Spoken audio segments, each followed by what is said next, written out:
जय बाळूमामा. मी दुर्गा. आज आलो होतो आम्ही देवाला. तर चला म्हटलं, खूप दिवसापासून मनात एक इच्छा आहे, त्याची आजपासून सुरुवात करूया.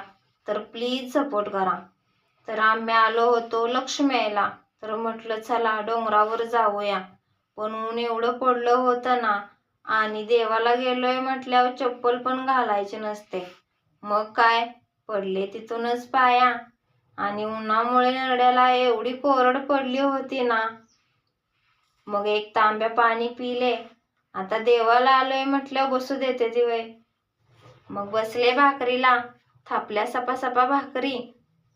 नंतर पोतराजांनी आरती केली, जेवण केलं आणि आलो घरला.